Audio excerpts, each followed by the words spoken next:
Peace, blessings, and greetings. This is Tex Masson from thctrust.org.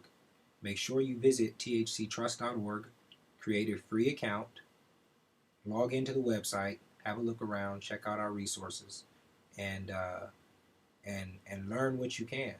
And if you have something to share, share it with us. All right, this video kind of has a two-part purpose. One is I want to kind of present an idea that can lead to the resolution of whatever mortgage situation that you're having. Dealing with the mortgage or foreclosure type of situation. This may work for you, especially if you are somebody who has already discharged the debt or have attempted to discharge the debt, has done an A4V, or you plan on tendering some type of private negotiable instrument, or you're in the process of it. This may work, for you.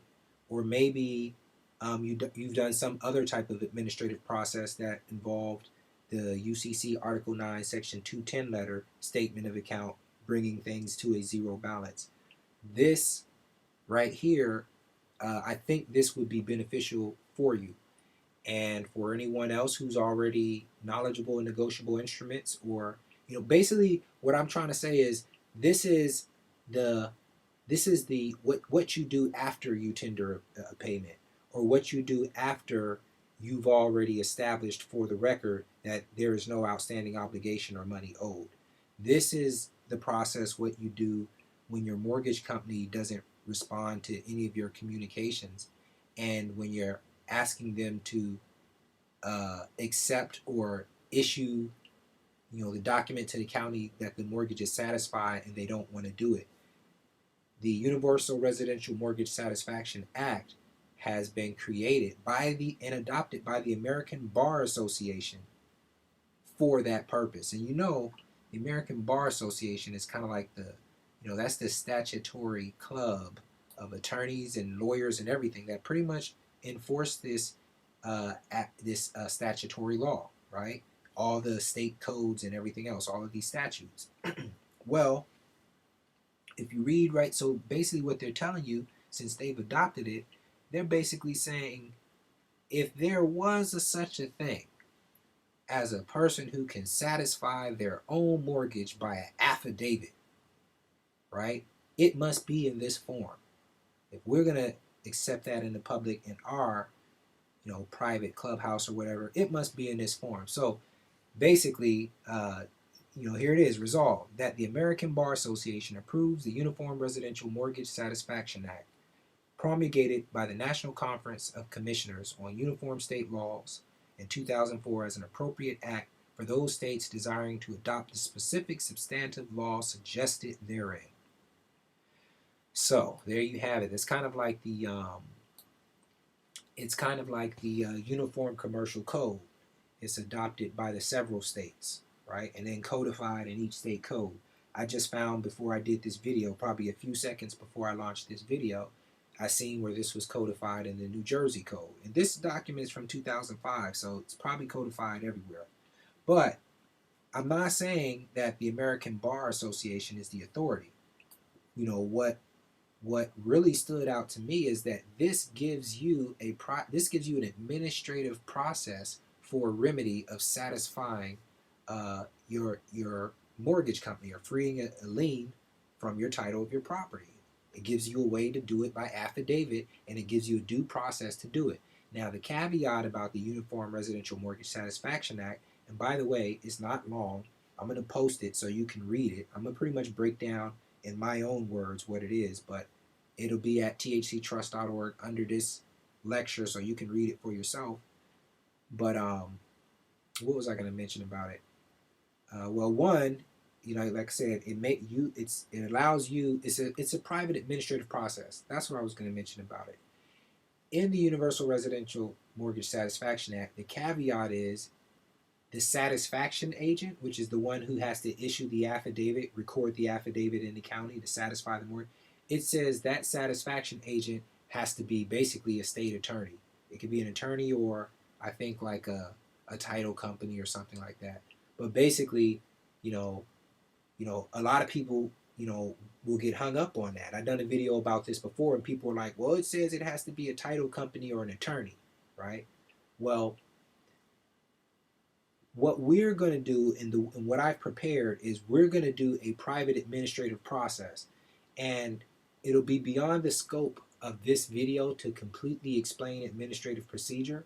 But if you go to thctrust.org, watch the foundation videos on administrative procedure, take notes and pay attention, you'll understand why doing the same exact procedure that they lay out, doing the same thing but not using an attorney and using a private administrative process with a separate satisfaction agent and a notary presentment process, it will give you the same results. Actually, it'll give you even more powerful results, and you will not have a problem getting that affidavit of satisfaction recorded in the county's records if you do your due process. And really, you don't have to worry about that because all the templates that go along with this lecture are free and they are available. And this is part of the promotion that I'm doing at thctrust.org to get you over there to check out the site, look at the legwork and the groundwork that we're putting in on various topics, creating templates, helping you find an applicable remedy, something that you can actually do and not just hear about. So this is kind of the promotion to get you over there checking it out. I'll also say that you can use this template after getting the affidavit of satisfaction to cancel out the lien on your mortgage. You can use that administrative process as your foundational basis, as part of your foundation of filing your quiet title action, right? As a matter of fact, I have an administrative process that I've recently completed, and it deals with the truth of the matter that a bank could have never legally or lawfully given you a loan. So we kind of start right there and we destroy that presumption, because after that presumption, everything else was done deceptively, fraudulently, or with an intent to mislead you, and that leads to your rescission of signature on the mortgage contract because it was done. It was based off of misrepresentation, and from the rescission of signature of the mortgage contract, that also leads to you still being the only one with the proper title to the property. See, in a quiet title action, you have to have a deed. You have to have some form of title. You can't have just a bunch of hearsay or just be a servicer and things like that. So you having the grant deed or the warranty deed going into the quiet title with the perfected administrative process such as this, or even better, the other one that we prepared that I was talking about, that really, then you go in there with an already made claim. Anyways, if you join the premium subscription group at thttrust.org, you'll have access to not only this administrative process, which is free. You'll have the other one, which is a little bit more comprehensive. You'll have access to that, as well as the quiet title action that I filed that goes along with that process. And I can't say that it's a success because I'm in the process of using it now.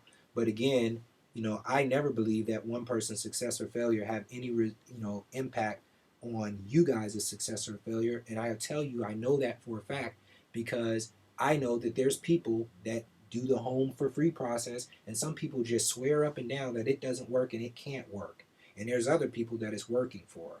On the website, under the foreclosure and mortgage stuff, once I finish uploading the things that I've prepared on there, you have at least, $3,000 to $5,000 worth of things that you can start doing right now to help resolve your situation with your mortgage. And it's just for your membership of $25 a month if you choose to become one of the premium members. Anyway, so that being said, I'm not going to spend a lot of time. I'm just going to read through this real quick. Universal Residential Mortgage Satisfaction Act provides an alternate method of clearing title by an affidavit when the landowner is unable to secure proof of the payoff from the mortgage holder. You're asking them to send the thing to the county after you discharge the debt or did whatever you did and they won't do it. This is how you would do it. Now, basically, the way that you do it, we'll just go to the templates, and I'm just going to wrap this up. The first template, remember, this doesn't require a notary or presentment, and you really can do this through. Now, think about this: if you've done a proper administrative process and your paper doesn't look all sovereign citizen and it's very neat, you can bring your notices of defaults for things that you've already done. You can bring it to an attorney if you've already know you've done a solid default and that they can't respond. You can bring it to an attorney and say, hey, can you serve as my satisfaction agent? Maybe you have to point this out to them and have them do it. But I don't recommend you do that. But I'm just saying, if you put your trust and faith in these attorneys and you think that, oh, I got to use a title company or whatever, you can do that. I don't recommend it, but I'm just saying you could do that, and I'm sure you can get the same results. But as I said, I would do what I've prepared here, which is a notary presentment. So I would appoint some third party, whoever, as your satisfaction agent, prepare all the documents, which I've already done for you here, and find a notary and do a notary presentment. Excuse me. So, the first document you see is a presentment of notice of pending affidavit of satisfaction under notary seal, right? So it comes from the notary public to Tom Jackson, the mortgage investors company. That's your mortgage company or whoever, right? The notary is serving as your witness that you've done your due process. And the thing is, doing your due process is very important, because if you fall short of due process, that's usually what results in you not being able to get your affidavit recorded in the county record. But if you do your due process and you follow the right form and you don't over sovereign your paperwork, you will have success. I have no doubt about that. But anyways, it starts with the notary presentment letter. And I want to caution you also, when you read this notary presentment letter, notice there's a part here. It says, this is the notary speaking to the CFO. She says, I have been asked to mention that. These are not her positions. She has been asked to mention that by the principal, right? She says, I have been asked to mention that you may rebut the principal's statements and claims by executing a verified response point by point in this affidavit under penalty of perjury no later than 30 days of the postmark of the receipt of this presentment. She's also been asked to mention that the failure to respond to the notice shall certify your assent and agreement with the statements, facts, and terms therein. Remember, the notary is not taking positions, so this is a template. You should modify it to meet your situation, but don't start adding different terms and conditions under this notary's thing right here, or you're going to mess up the process. The notary is not involved. She's only mentioning the things that are just facts that I've already stated anyway. She's just a third party, receiving the communications and witnessing the communications in both directions. Now here's the finish of that letter. All communications must be delivered through me at the above address by registered mail or certified mail to ensure delivery and appropriate certification within the time allowed to prevent the issuance of a certificate verifying your non-response or a default pursuant to my statutory authority. Now this is important.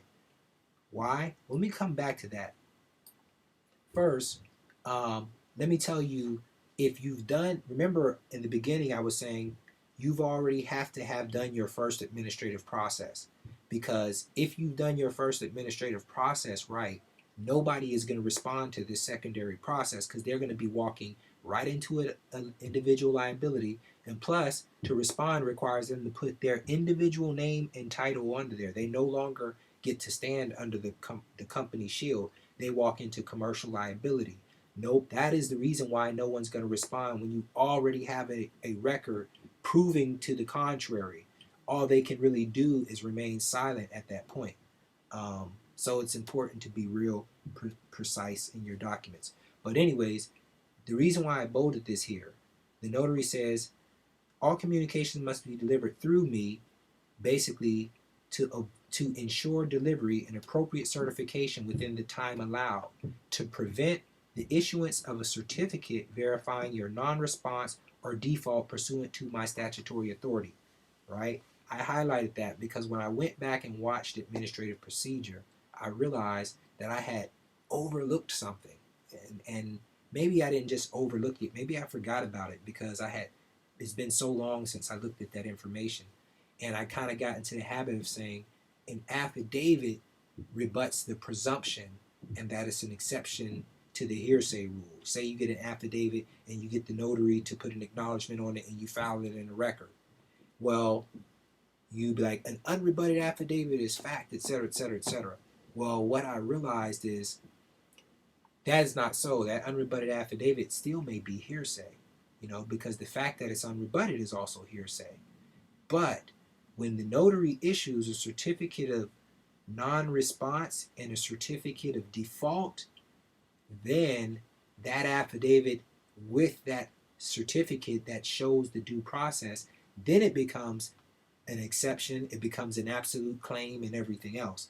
Now, the beautiful thing is, as we said, if you've done your first administrative procedure properly, no matter which procedure it was, they are not going to respond saying that the statement is anything other than zero, because they would have to do so under penalty of perjury and take on a liability in so doing, right? Because all of the monetary policy and everything else is in your favor. Anyways, the mortgage, so the thing works like this. This is how the Universal Residential Mortgage Satisfaction Act works. It requires that the satisfaction agent, which is some third party that you appoint, right? The owner of the property appoints this third party satisfaction agent. It requires that that satisfaction agent, which according to the Bar Association, they want it to be an attorney, right? But we're doing a private administrative process, and we're going to get our process acknowledged by the Secretary of State or the Department of State if we have to. We're not going to have to do all that, but I'm just saying, okay? So, but because we're using their form, this affidavit that I've prepared in this template goes right out of their form. And they have a template inside the act also. This right here is where your legal description of the property has to go. You got to put the legal description of the property. And you need other certain things in there, like the address of the satisfaction agent. It must say that the agent is acting in the authority of the owner. It has to name the owner. So don't get to deviating and things like that. If you're going to, make sure you read the Universal Residential Mortgage Satisfaction Act. But this notice of pending affidavit satisfaction, which is the first part of the process, has to have specific things in it, and those things are placed in here.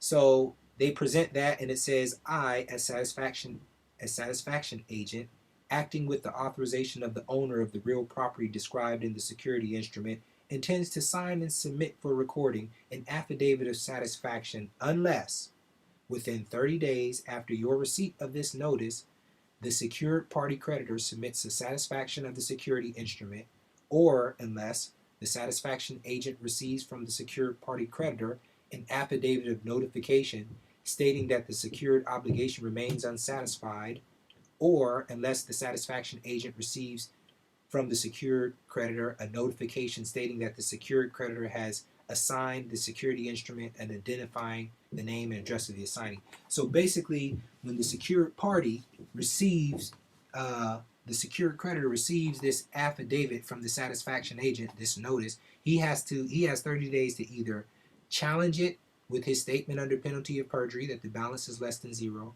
or he can just file the affidavit of satisfaction in the county himself, or he can send back notice that the whole matter has been assigned to someone else and he has nothing else to do with it, right? And then the 30 days go by and he remains silent, which they will if you've done your administrative legwork correctly. And here's the affidavit of satisfaction. And this time, notice I put a notary acknowledgement on it, because the satisfaction agent is going to sign this affidavit, and then he's going to attach it to the mortgage deed, and you're going to put acknowledgement on that entire package, and you're going to file it in the county recorder's office. And as a matter of fact, you're going to file it in the same county recorder's office where that mortgage deed, and that's going to be what extinguishes their claim. And immediately after doing that, I would convey the property into a trust. Premium subscribers, you have the documents to be able to do that too. I would put it in a trust or convey it to another party, or even go get a new title insurance on it and sell the house, or do whatever you want to do with it. It's your house at that point. But if they don't walk and you did all this and they're still, shucking and jiving and trying to advertise and try to foreclose on your property, then you take these administrative procedures and you go on the offensive and you file for quiet title. I just also want to scroll down here to say, here's the rest of the templates. They're all in this one document. These is for your administrative procedure. This is what you're doing on the private side, right? This is not part of the Uniform Residential Mortgage Satisfaction Act. It only requires that you prepare, the satisfaction agent prepares these two affidavits. But again, we added the notary certificate of service.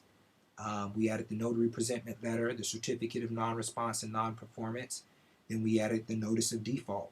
We completed a whole administrative process and we got a judgment. So we took something that they had and we made it perfect. Hey, anyways, look, I appreciate the support.